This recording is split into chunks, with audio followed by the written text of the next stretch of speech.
Hello नमस्कार साथियों, आप सभी को स्वागत है आप सबका अपना परिवार प्रतिज्ञा परिवार पर।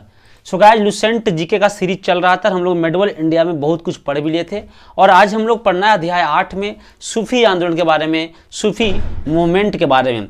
देखते हैं क्या क्या सवाल यहाँ से बन सकते हैं। सभी सवाल को हम अच्छे से डिस्कस करने वाले हैं और आसानी से इसको चीज़ों को समझने के हम प्रयास करेंगे। तो सभी लोग जल्दी जल्दी फटाफट वीडियो को लाइक शेयर कर दीजिए, उसके बाद क्लास को शुरू करते हैं। आते बात करते हैं अरबी शब्द की बात हम कर रहे हैं। अरबी शब्द की हम बात करते हैं। सूफी जो है अरबी शब्द सूफ ऊनी वस्त्र, सूफ का मतलब होता है ऊनी वस्त्र। तो अरबी शब्द सूफ और सूफ का मतलब ऊनी वस्त्र, इसी से आपका आया सूफी शब्द। यह इस्लाम में के उदारवादी, रहस्यवादी और संगीतमय का प्रचारक था। मतलब सूफी जो है ये आपका इस्लाम का ही बात है, लेकिन यहाँ पे उदारवादी की बात है, रहस्यवादी की बात है और संगीतमय का प्रचारक होते हैं। देखिए देख पा रहे हैं फिगर में यहाँ पे कुछ इस टाइप के लोग खुशी खुशी झूम रहे हैं। यहाँ पे देख रहे हैं आप डांस वगैरह कर रहे हैं, तो ये आपका सूफी आंदोलन की बात है। 9वीं शताब्दी के में बराक इराक में सूफी मत का आरंभ हुआ था। तो सूफी मत का आरंभ की जब हम बात करते हैं तो 9वीं शताब्दी के इराक में आपका इस मत का आरंभ हुआ था। भारत में प्रथम सूफी संत शेख अली हुजविरी गजनबी थे। ये आपको खूब एग्जाम में आते हैं कि भारत का प्रथम सूफी आपका संत कौन थे, तो शेख अली, और उसका नाम है शेख अली हजवीरी। ये आपका भारत में प्रथम सूफी संत हुआ करते थे, है ना। क्या नाम दोस्तों आपका? शेख अली हजवीरी। नेक्स्ट पॉइंट आगे बढ़ते हैं, क्या क्या इससे और सवाल आपका बन सकते हैं। तो अब क्या इससे आगे बढ़ते दोस्तों, इसमें प्रथम महिला सूफी संत की बात कर रहे हैं। तो प्रथम महिला सूफी संत जो है वो आपका राबिया थे। क्या राबिया थी जो आपका प्रथम महिला सूफी संत। तो प्रथम महिला सूफी संत का नाम क्या है? राबिया। क्या बोल रहा दोस्तों? राबिया। तो ये बहुत इंपॉर्टेंट है कि प्रथम महिला सूफी संत आपका कौन है, तो प्रथम महिला सूफी संत जो आपका है राबिया है। इसमें शब्दावली की बात करते हैं कुछ और पॉइंट। यहाँ पे पीर गुरु को पीर कहा गया है, इसमें शिष्य को मुरीद कहा जाता है, मसीहा को महदी कहा जाता है और सूफी संत के निवास स्थल को खानखा कहा जाता है। अब हम बात करते हैं सूफी संत का विभाजन जो है वो आपका क्या क्या है। तो यहाँ पे सूफी संप्रदाय की अगर बात करते हैं तो अलग अलग भागों में अलग अलग चीज़ों से यहाँ से सवाल बन सकते हैं। सबसे पहले सूफी संप्रदाय जो है आपका बासारा, इस्लामी कानून का समर्थक जो है उसको बोलते हैं बासारा। और बेसरा जो है इस्लामी कानून से मुक्त, यानी कि इन लोग इस्लामी कानून को मुक्त करते थे। जो इस्लामी कानून को नहीं मानते थे उसे बेसरा बोलते थे और जो इस्लामी कानून को समर्थक थे उसे बासरा बोलते थे। सूफी संतों द्वारा उर्दू भाषा का जन्म हुआ। अगर पूछा जाए कि उर्दू भाषा का जन्म कहाँ से हुआ है, तो याद रखना उर्दू भाषा का जन्म सूफी संत के द्वारा हुआ। अब हम कुछ बात करते हैं यहाँ से, जो आपका इस्लामी का समर्थक थे इसमें आपका बासरा था और इसको कितने भागों में डिवाइड किया गया है। तो सबसे पहले चिश्ती सिलसिला थे, नक्शबंदी सिलसिला थे, सुहरावर्दी सिलसिला थे और आपका कादरी सिलसिला की बात करते हैं। तो यहाँ पे चिश्ती सिलसिला में भारतीय संस्थापक ख्वाजा मुइनुद्दीन चिश्ती थे, है ना। जो आपका चिश्ती सिलसिला का संस्थापक की अगर बात करते हैं, चिश्ती सिलसिला के फाउंडर की बात करते हैं, तो याद रखना दोस्तों भारतीय संस्थापक ख्वाजा मुइनुद्दीन चिश्ती थे आपका इसका। अगर बात करते हैं नक्शबंदी सिलसिला के तो संस्थापक ख्वाजा बहाउद्दीन थे। अगर बात करते हैं सुहरावर्दी सिलसिला की तो इसका संस्थापक शहाबुद्दीन सुहरावर्दी थे। और बात करते हैं कादरी सिलसिला की तो इसका संस्थापक जो है आपका शेख अब्दुल कादरी जिलानी थे, शेख अब्दुल कादरी जिलानी थे। अब हम बात करते हैं चिश्ती सिलसिला। तो चिश्ती सिलसिला दो भागों में बढ़ गया है। एक आपका दक्षिणी भारत की बात है, यानी कि आपका ये साउथ इंडिया में बटा हुआ है, और एक आपका नॉर्थ इंडिया में बटा हुआ है, उत्तरी भारत में बटा हुआ है। तो ये आपका दो भाग उत्तरी भारत और दक्षिणी भारत में। अगर हम बात करते हैं दक्षिणी भारत में तो बुहरहान जो आपका हीन गरीब थे और आपका एक का नाम है गेसुद्राज। और उत्तरी भारत में बात करते हैं तो ख्वाजा बख्तियार काकी है आपका, बाबा फरीद साहब हैं, हजरत निजामुद्दीन औलिया फरीद का शिष्य थे और हजरत अलाउद्दीन साबिर और आपका नसीरुद्दीन चिरागे देहलवी इत्यादि थे। अब हम कुछ और पॉइंट पर समझते हैं। इसमें आपका सबसे पहले चिश्ती मत का कुछ परिचय समझते कि क्या होते हैं चिश्ती मत और क्या क्या हमारे एग्जाम में सवाल यहाँ से बन सकता है, उसी डिटेल्स में समझने की हम कोशिश करते हैं। तो इसका संस्थापक की बात करते हैं, इसका जब फाउंडर की बात करते हैं तो ख्वाजा उस्मान हारूनी का शिष्य ख्वाजा मुइनुद्दीन चिश्ती जो आपके मोहम्मद गोरी थे। केंद्र की बात करते हैं अजमेर, ख्वाजा मुइनुद्दीन की दरगाह की बात करते हैं। प्रमुख संत निजामुद्दीन औलिया, बाबा फरीद, इसको बोलते हैं बख्तियार काकी के शिष्य थे बाबा फरीद, बख्तियार काकी, शेख बुरहिनान गरीब आपका ए इनका जो आपका चिश्ती का प्रमुख शिष्य रहा करते थे। अब कुछ अदर फैक्ट्स में क्या क्या हमें सवाल में आ सकते हैं, तो कुछ अनफैक्ट हम समझते हैं, अन तथ्य समझते हैं। बख्तियार अल काकी, जो कि मुरीद का शिष्य था, ये इसी के नाम से कुतुब मीनार बना हुआ है। तो कुतुब मीनार का निर्माण किससे? कुतुबुद्दीन बख्तियार अल काकी के नाम से। बाबा फरीद, जिसको हम लोग तो फरीउद्दीन है ना, ये आपका गुरु ग्रंथ साहिब में शामिल है, गुरु ग्रंथ साहिब में शामिल है। उसके बाद शिष्य की बात करते हैं, निजामुद्दीन औलिया और अलाउद्दीन साबिर। तो निजामुद्दीन औलिया और अलाउद्दीन साबिर की बात करते हैं तो ये आपका बाबा फरीद की ये आपका शिष्य हुआ करते थे। निजामुद्दीन औलिया का बारे में कुछ डिटेल समझते थे। इनका जन्म हुआ था बदायूं में 1236 ईस्वी में। 7 सुल्तानों का काल देखा। निजामुद्दीन औलिया जो है आपका दिल्ली सल्तनत में 7 सुल्तानों का काल देखा है। इसका शिष्य शेख सलीम चिश्ती, अमीर खुसरो और अमीर हसन था। तो यहाँ से क्वेश्चन बन सकता है। अगर बात करते हैं कुतुबुद्दीन बख्तियार अल काकी का शिष्य था बाबा फरीद, इनका शिष्य था आपका निजामुद्दीन औलिया और इनका शिष्य था अमीर खुसरो, शेख सलीम चिश्ती और आपका अमीर हसन थे। अगला बात करते हैं दरगाह। दिल्ली में मोहम्मद बिन तुगलक के ने आपका यहाँ पे दरगाह की बात की थी, मोहम्मद बिन तुगलक, जो कि कहाँ आपका तो दिल्ली में आपकी बात है। दक्षिण भारत में सूफीवाद की बात करते हैं तो दक्षिण भारत में सूफीवाद जो है शेख बुरहानुद्दीन गरीब था, जो कि आपका दौलताबाद नामक शहर का स्थापना किया था।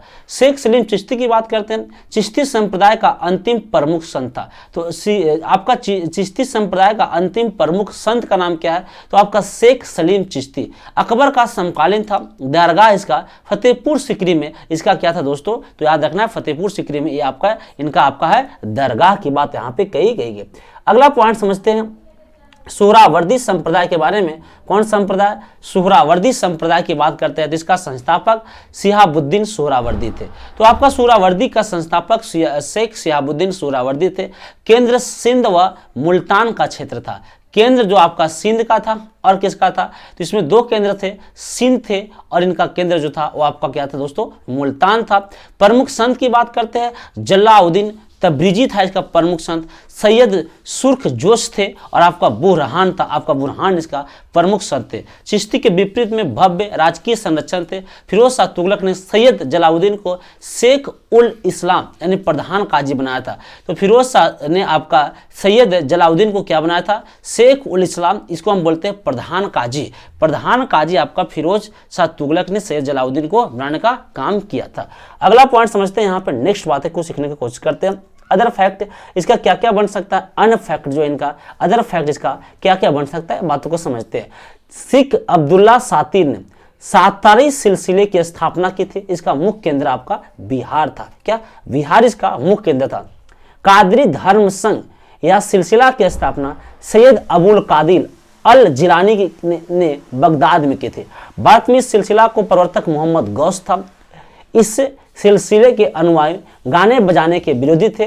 लोग शिया मत के विरुद्ध थे। अगला पॉइंट समझते हैं, इसमें और क्या क्या फैक्ट बन सकती है।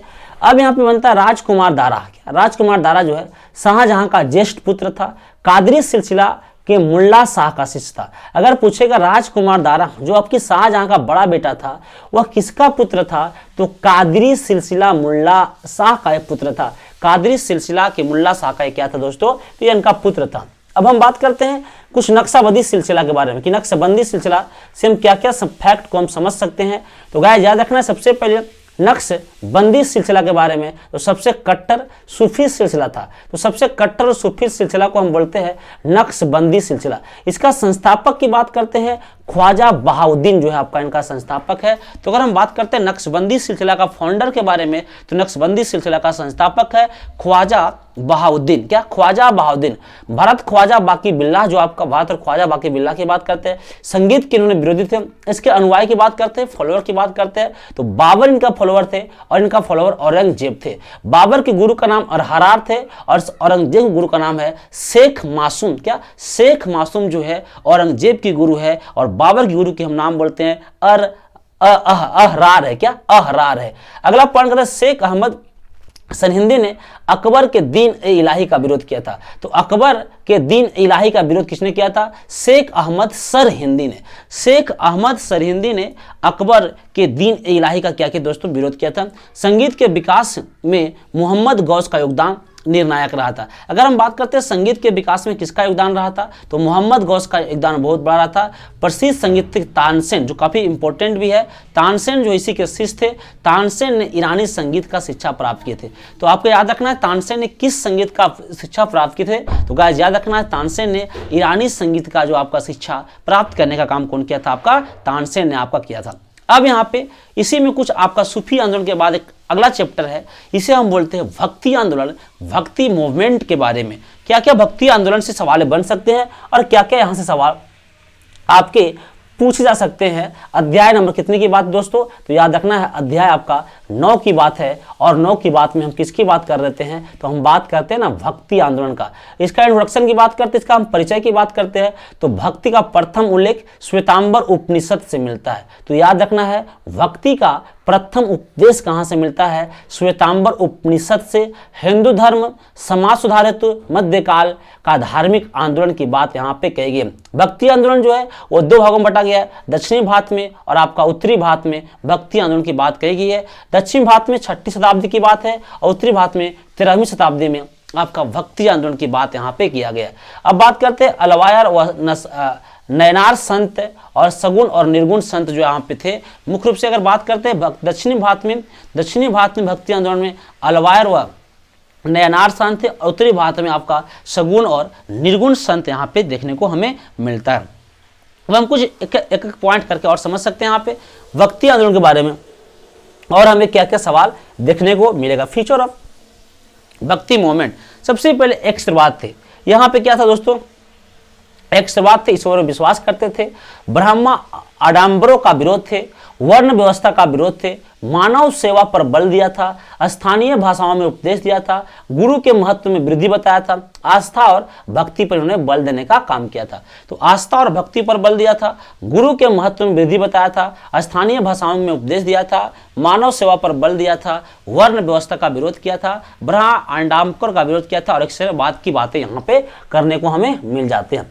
अब हमें कुछ और फैक्ट समझना है दक्षिण भारत में भक्ति आंदोलन के बारे में। कई बार एग्जाम में पूछा गया दक्षिण भारत में भक्ति आंदोलन, तो भारत में भक्ति आंदोलन का आरंभ दक्षिण भारत से हुआ। एक इंपॉर्टेंट बात है कि भारत की अगर बात करते हैं तो भारत में जो आपका है वो भक्ति आंदोलन कहाँ से हुआ है, दक्षिण भारत से हुआ है। भक्ति आंदोलन का विकास जो है 12 अलावर वैष्णव संत और 63 नयनवार शैव संतों से हुआ है। शैव नयनवार और वैष्णव अलावर जैनियों में बौद्धों को अपरिग्रह या अस्वीकार का ईश्वर प्राप्ति का व्यक्तिगत भक्ति को मुक्ति मार्ग आपको बताते थे। शैव संत अप्यार ने पल्लव राजा महेंद्र वर्मन को शैव धर्म स्वीकार करवाया था। तो ये भी आपका पॉइंट यहाँ पे आपके याद रखने वाली चीजें हैं। अगर बात करते हैं वैष्णव संत से कुछ और बातें, तो गाइस वैष्णव संत थे जो महाराष्ट्र में लोकप्रिय हुए। तो वैष्णव संत कहाँ लोकप्रिय हुए, तो याद रखना है वैष्णव संत आपका महाराष्ट्र में लोकप्रिय हुए। वे भगवान विठोबा के भक्त थे। क्या भगवान विठोबा के भक्त थे। विठोबा पंथ के संत और उनके अनुयायी वरकारी या तीर्थ यात्रा पंथ कहलाते थे। तीर्थ यात्रा पंथ कहते क्योंकि हर वर्ष पंढरपुर की तीर्थ यात्रा पर जाते थे। भक्ति आंदोलन को दक्षिण भारत से उत्तर भारत रामानंद के द्वारा लाया गया। ये काफी इंपॉर्टेंट है। भक्ति आंदोलन को किसके द्वारा, उत्तर भारत से, माफ करिएगा दक्षिण भारत से उत्तर भारत। तो जब हम बात करते हैं भक्ति आंदोलन को दक्षिण भारत से उत्तर भारत की ओर किसके द्वारा लाया गया था, तो गाइस याद रखना है रामानंद के द्वारा। क्या रामानंद के द्वारा भक्ति आंदोलन को दक्षिण भारत से कहां लाया गया था, उत्तर भारत की ओर लाया गया था। दक्षिण भारत का प्रमुख संत शंकराचार्य, रामानुजाचार्य, मध्वाचार्य, निकंबराचार्य और वल्लभाचार्य थे आपका दक्षिण भारत में इनका प्रमुख आंदोलन। अब एक सबसे इंपॉर्टेंट बात है शंकराचार्य के बारे में। शंकराचार्य काफी इंपॉर्टेंट है और एग्जाम में शंकराचार्य से भी क्वेश्चन बन सकते हैं। शंकराचार्य, शंकर के अवतार को शंकराचार्य कहा गया है। हिंदू धर्म का प्रथम सुधारक शंकराचार्य थे। क्या शंकराचार्य ही थे आपका शंकराचार्य, और हिंदू धर्म का यह प्रथम सुधारक थे। इनका जन्म 888 ईस्वी में और मृत्यु जो है माफ करेगा जन्म 788 ईस्वी में और मृत्यु जो है 820 ईस्वी में हुआ था। जन्म हुआ था केरल में और मृत्यु हुआ था केदारनाथ में। क्या केदारनाथ में इनकी मृत्यु हुआ था। बौद्ध धर्म की महायान शाखा से प्रभावित प्रचंड बुद्ध थे। अब यहाँ पे नर्मदा नदी के तट पर ओमकेश्वर नामक स्थान पर गुरु गोविंद जी योगी द्वारा दीक्षा दिए थे। अब इसका क्या क्या सिद्धांत है, क्या क्या प्रिंसिपल है शंकराचार्य का, तो अद्वैतवाद की बात करते हैं, निर्गुण की बात करते हैं, स्मृति संप्रदाय की बात करते हैं, पंचायत पूजा की बात करते हैं, विष्णु, शुक्र, शक्ति, सूर्य और गणपति की बात करते हैं, मायावाद की बात करते हैं, जगत मिथ्या जो है आपका मायावाद की बात करते हैं। इनका वर्क क्या है, मेन काम क्या क्या है, प्रमुख काम जो इसका है क्या क्या देखने को यहाँ पे हमें मिलेगा। तो प्रमुख कार्य जो है प्रस्थानीय उपनिषद और भगवत गीता और ब्रह्मसूत्र पट्टिका, इसको हम लोग बोलते हैं प्रस्थांतरीय। ये आपका उपनिषद की बात किया गया है, भगवत गीता की बात किया गया और ब्रह्मसूत्र की बात किया गया है। 4 दिशाओं में 4 मठों की स्थापना की यहाँ पे बात किया गया है। तो इसका प्रमुख कार्य यही है, 4 दिशाओं में 4 मठों की स्थापना। एक आपका ज्योतिष मठ जो आपका उत्तर में बद्रीनाथ उत्तराखंड में पड़ता है। अगला हम करते हैं भाई साहब तो उड़ीसा के पूरे में गोवर्धन मठ की बात है। आपका सबसे दक्षिण में शारदा मठ जो आपका द्वारका गुजरात में है, और इधर पश्चिम साइड में आपका मैसूर की बात करते हैं, पश्चिम नहीं होगा ये भी दक्षिणी साइड में होगा, मैसूर की बात करते हैं। तो श्रृंगेरी मठ मैसूर आपका कहाँ देखने को मिलता है, तो आपको कर्नाटक में देखने को ये आपका मिलेगा।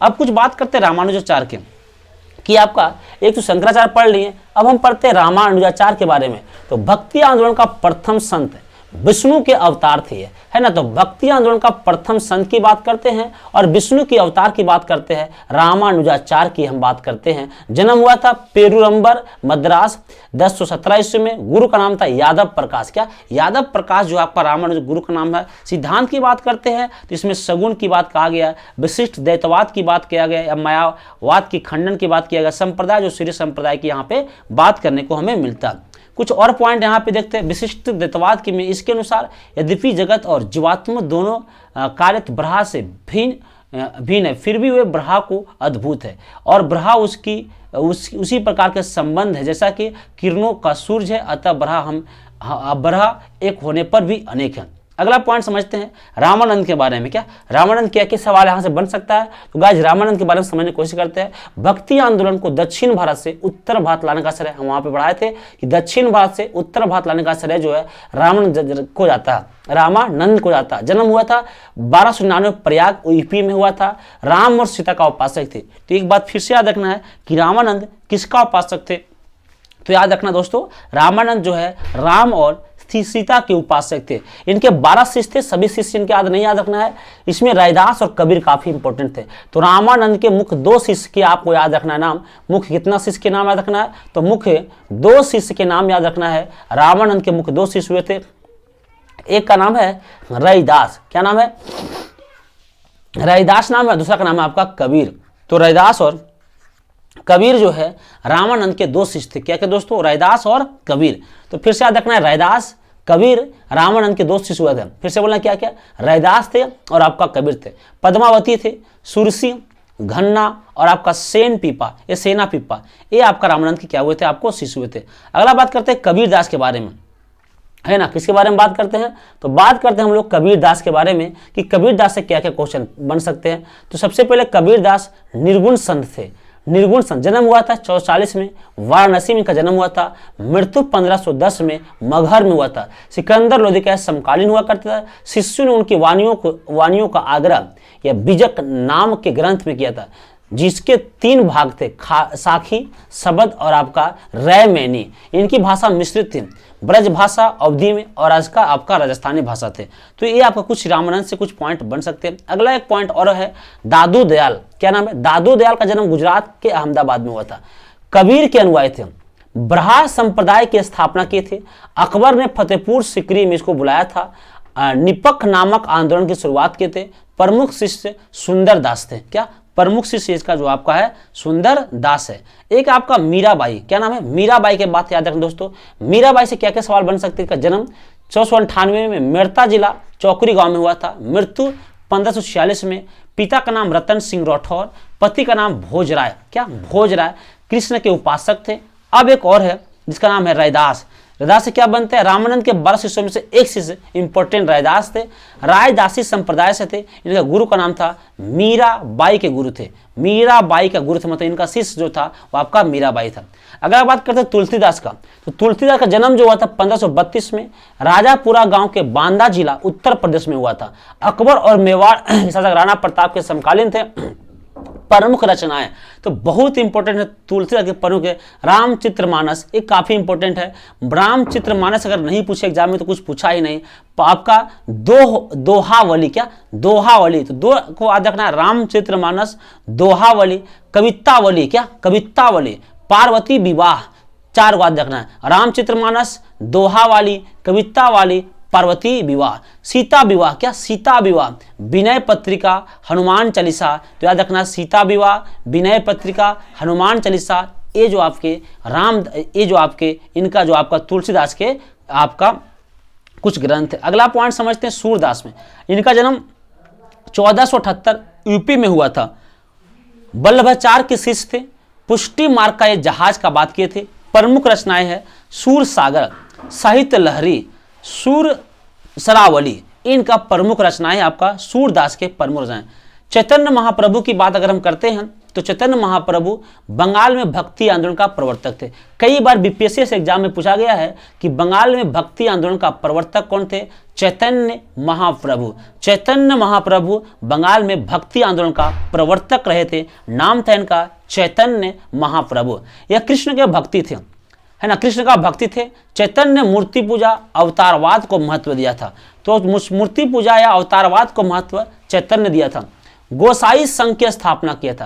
गोसाई संघ का स्थापना चैतन्य ने किया था। संकीर्तन प्रथा का जन्मदाता जो है आपका इन्होंने दिया था, चैतन्य दिया था। दर्शन की बात करते हैं तो अचिंत्य, भेदा भेदभाद, ये आपका इनका कुछ दर्शन थे। अगला जो पॉइंट है हमें मुगल साम्राज्य पढ़ना है और मुगल साम्राज्य हम नेक्स्ट क्लास में पढ़ेंगे। तो ये आपका कमेंट करके बताना दोस्तों कि सूफी आंदोलन और भक्ति आंदोलन आपको कैसा लगा। अगर वीडियो अच्छा लगा हो तो लाइक करेगा, शेयर करेगा और चैनल पर सब्सक्राइब करके बेल आइकन जरूर दबा लीजिएगा। इतनी इंपॉर्टेंट नहीं है लेकिन कभी कभी एग्जाम में यहाँ से 1-2 क्वेश्चन बन जाते हैं, तो एक नज़र इसको देख भी लेना है। मुगल काल पढ़ने वाले हैं, मुगल काल के सीधे बाद हम लोग आपका आधुनिक इतिहास हो जाएंगे, तो बड़ा इंपॉर्टेंट टॉपिक आधुनिक इतिहास भी शुरू हो जाएंगे। मिलते हैं नेक्स्ट वीडियो में, तब तक के लिए जय हिंद, जय भारत, जय बिहार, जय प्रतिज्ञा परिवार।